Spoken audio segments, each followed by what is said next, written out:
Hi, welcome to the session on what is the right strategy for ant control this spring.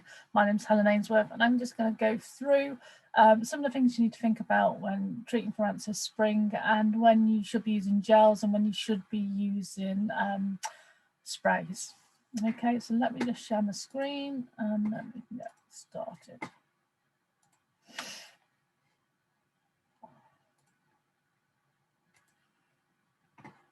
Okay. So we're just going to go through biology and behaviour, product specifications, treatment recommendations, and also the safety measures. So the combined weight of all the animals, all the ants on Earth is approximately the same weight of humans, and the population of humans at the moment is 7.8 billion. Obviously that's growing by every minute of every hour of every day of every year. And the average weight of a human being is 55 kilos. When an ant weighs typically 5 milligrams, that means that there's approximately 10 trillion ants in the world, which is quite awesome, really, that we just don't realise because they're so small. They belong to the order Hymenoptera, which is, and they date back to the Cretaceous period. So they're also in, they're also in there with bees and wasps. And for me, the most common thing that puts them into Hymenoptera is they have that waist, the same as wasp, which is very, very visual. And it's split into 4 subfamilies. And there's approximately 10,000 species globally. And in Europe, there's about 180 species. Within the UK, who knows? We seem to be getting more and more every year. I hear more and more. Years ago, you didn't hear of that many. Then we started getting white-footed and crazy ants and all types of different things popping up in different parts of the country. Mainly a lot in London, actually, and some are coming in, obviously, in potted plants and through imported goods. So let's have a look. So if we look at the ant biology itself, we've got the social insects, and they live in colonies, and the colony usually consists of a reproductive female. This is this large ant here. So this is this one here, this one, number 1, and number 2 is the drone, and number 3 is the workers, the sterile females. And the workers are then split into different groups. So you could have dimorphic workers, so you could have 2 workers which are minor and major in size. Monomorphic, all the workers are the same size, or polymorphic, where there's multiple worker sizes. And we have them split into 2 types of colonies. So we have monogamous colonies, which most of you will be aware of, which is your black ant. So this is where you have 1 queen per colony. She does all the reproduction. She has a group of workers. When the queen dies, that colony basically is controlled or it dies. We also then have the polygamous colonies, which are what we call the multi-queen colonies. So it's the Argentines and the tropical ants, they tend to be common with these. And what you get is these satellite nests breaking out. And with the satellite nests, what happens is as soon as you start spraying or attacking the main nest, you'll get this budding. And this is part of the reason why you can't spray certain ants. So you need to know what you're dealing with before you even begin to think about how you're going to treat them. Because as I say, if multi-queen colonies, then you don't really want to be spraying them. If you start spraying them, you can cause this budding. And this used to happen a lot with Pharaoh's ants until we started baiting for them. In terms of the behaviour, they have 4 basic behaviours, the same as everyone else. They have movement, feeding, reproduction, and survival. And all of these are dependent on food. So without food, they can't move, they can't reproduce, and they can't survive, and they'll die out. And the feeding preferences vary depending on the species, but they also vary depending on the time of the year and the needs of the nest and the colony. So it's usually protein or sugars, but you know how that split is mixed does vary. And we call the feeding process prophylaxis. So Trophaxis is a natural process which happens within ants, and it's a sharing of food.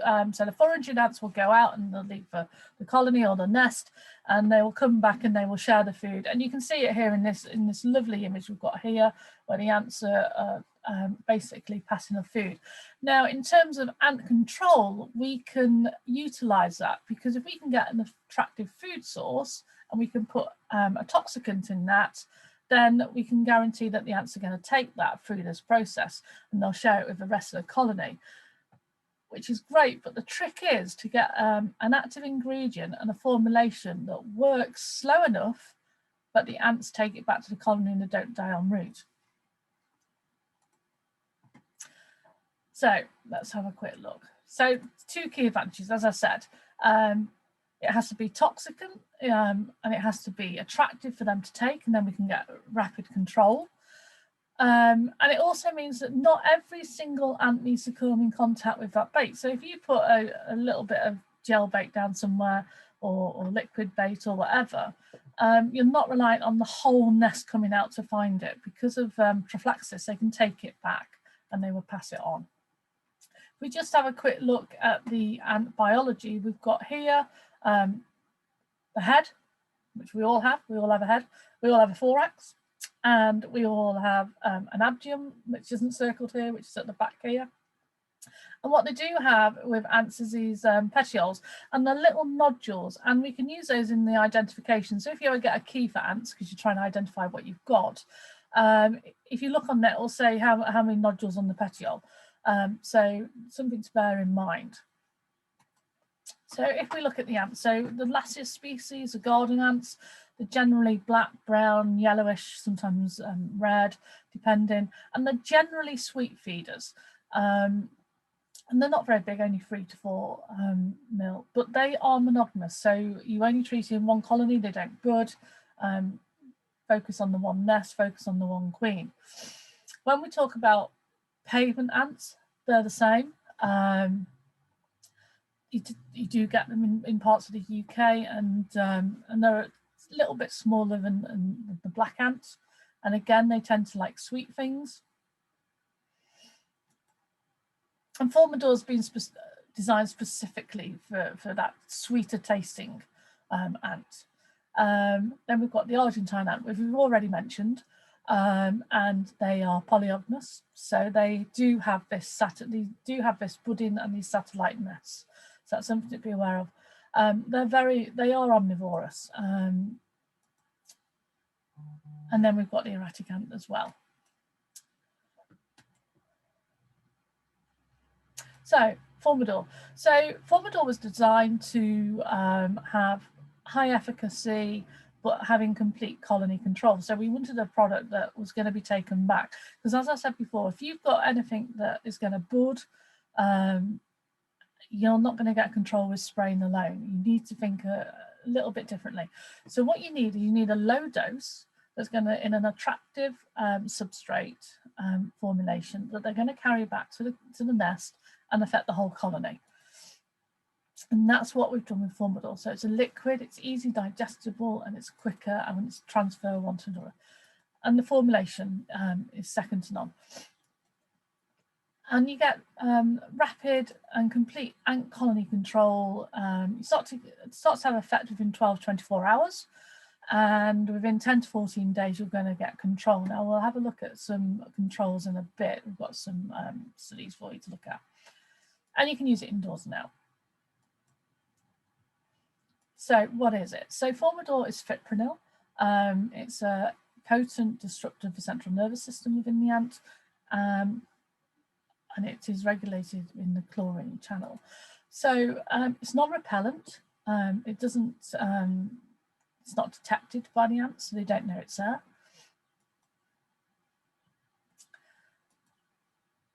And because it's through contact and ingestion, and through this horizontal process of Trophaxis, we get what we call a cascade effect, because it's not just affecting the first ant it's eaten, that ant is then passing it on to the second ant.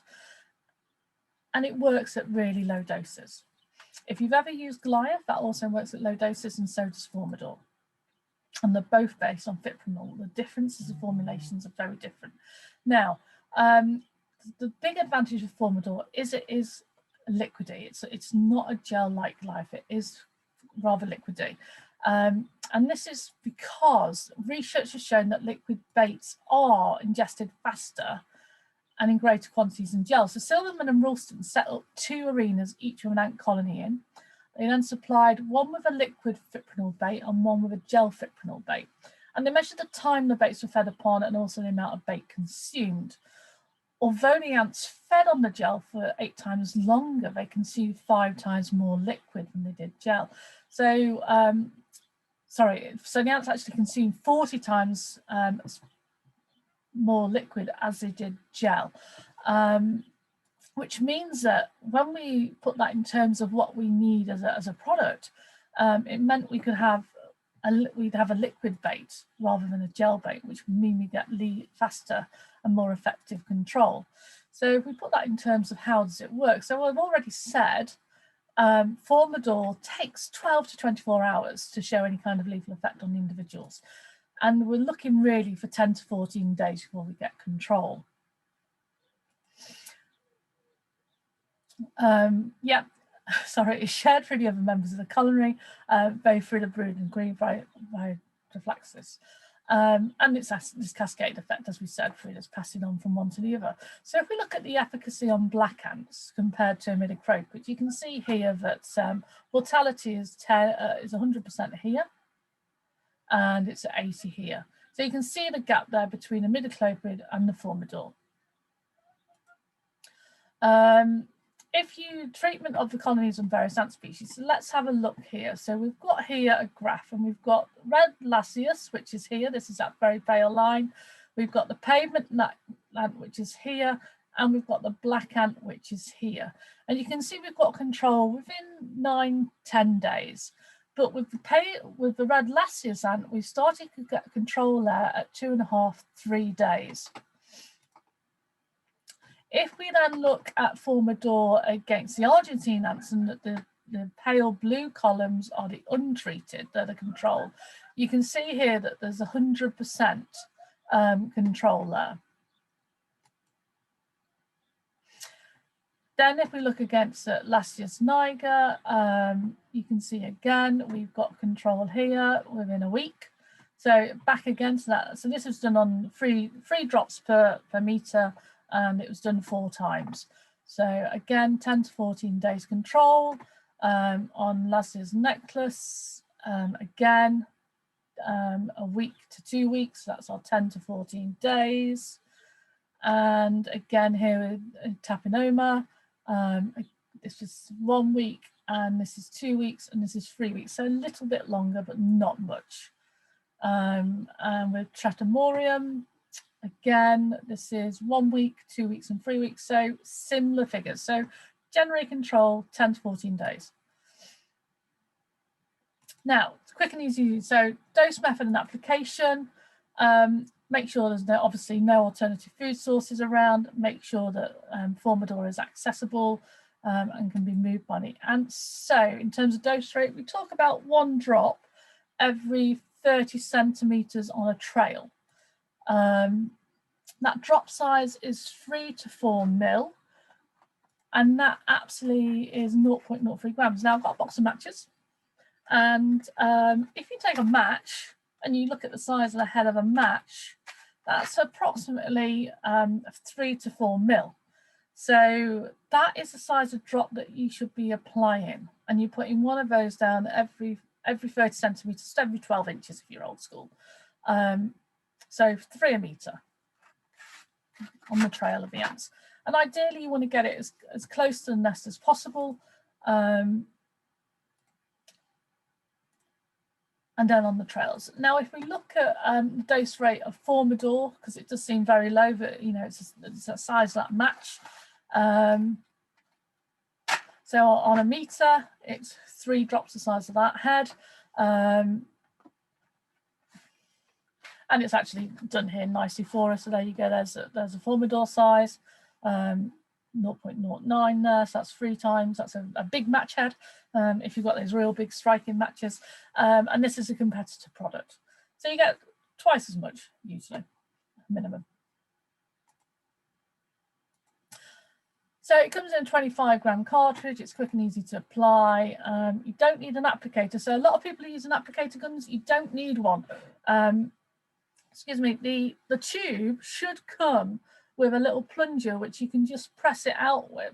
If you use a gun that you use for Goliath, a gel gun, it's going to come out far too quickly and you're not going to get that precise head. You should also get some small needles, probably not metal needles. You can probably buy these from your distributor, but you should get a couple of little plastic nozzles. And it comes in a pack, 800 plus bait points a tube and standard infestation. So it's cheap enough. It's 3p a dot in fairness. But let's have a look at how that works in a real situation. So this is some information that we've gathered and put into this presentation. And basic things, as with any pest species and before any treatment, is you need to survey. You need to look at where you are. You know, it's going to be a hot summer's day, it's going to be a south-facing garden, it's going to be a patio, and it's usually a domestic household or a commercial kitchen or bar or somewhere like that. If you're going to be using it in the rain, make sure it is protected. So try not to put it on in wet conditions. You want a nice dry day. Look for both ant trails and colonies. If you can find those nests and those colonies, all the better. And assess the level of infestation. Think, how big is it? Is it just inside in that area? Is it coming in from outside? You know, for some ant species, I've seen ants in London that are walking from trees across patios and up walls and then into balconies. So don't underestimate how far an ant will travel.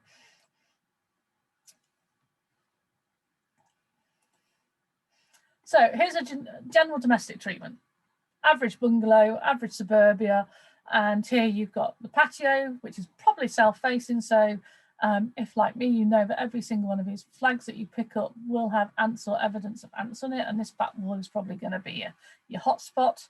If we then look at how we would treat, we're going to try and trace it back as far as we can. So we know this is probably going to be the worst offender because it's south-facing. We're trying to go and get the baits as near as we can. Try and use a crack and crevice application or bait station if you can. There are these little plastic crevices that you can buy that you can stick down. They're great. If not, you can get the round circular bait stations. You can use those as well. And try and apply the bait as close as you can. Look at entry and exit points around windows and places like that because there's cavities where the replacement windows are. Try and protect from the rain. And also think vertically, not just on the floor. Ants do climb, they do walk up walls. Internally, think about spillages, foods, and also I should have said actually on the previous slide, think about the domestic household and ask the domestic household not to use any household cleaning products. And we've all been to properties where the outside along here has been dusted with ant powder. You can't be gelling where you've got a load of ant powder because all the ant powder is going to do is take out your workers and your foragers that are going to be carrying your gel back. So try and sweep that up or hoover it up or whatever process you use to remove. And in the kitchen as well, make sure that the surfaces are clean before you arrive and make sure that the bait is placed in such a way that the householder isn't going to be spraying anti-bac surface cleaner or oven cleaner all over it, because otherwise you're just putting money down and you're not going to get any use out of it. It'll actually have some repellent effect in some cases. Put it down, go back in 1 to 2 weeks. You might need another treatment, but you might not, generally not, and then just pick up anything that's left. And in a commercial environment, again, similar situation. If this is a patio area, you'd think about where you can put on the patio, around the doors and entrances again, and also in the kitchen. And of course, remember, it's a working kitchen, it's going to be hot, it's going to be greasy. Try not to put it, the product in hot UV areas because that will break down the product or dry it out. Give it some protection. Don't let it get covered in food. And obviously, if it's food there, they're not going to eat the bait. Now, if you've got a sensitive account, so in this current climate, we've got a lot of restaurants, we've got a lot of pubs that are closed at the moment, and they're hopefully going to be reopening later on this year. Now, if people aren't looking after or keeping an eye on these properties, they might open them and find that they've got ant infestations, and you're going to have to get in control of them quite quickly. Now, I've already said the likes of Formidor and some will take 12 to 24 hours before it will start having an effect, and complete control is going to be in 10 to 14 days, sometimes 7 days. If you've got a situation where you've got a real issue out here, this is when you need to think differently. So we would always say, if necessary, you might have to do a band spray treatment. So do something around the outside and make sure it is nowhere near where you're gelling. So make sure it won't have a repellent effect on or around Formidor. So use your Formidor in the kitchen, which is your sensitive area where you don't want it in your food. And around the outside, use your insecticidal spray. Now, what we would have recommended in this situation was we would have recommended something like Fendona. Unfortunately, we haven't got Fendona in the UK anymore. So you just need to use something around the outside and then use your Formidor on the inside.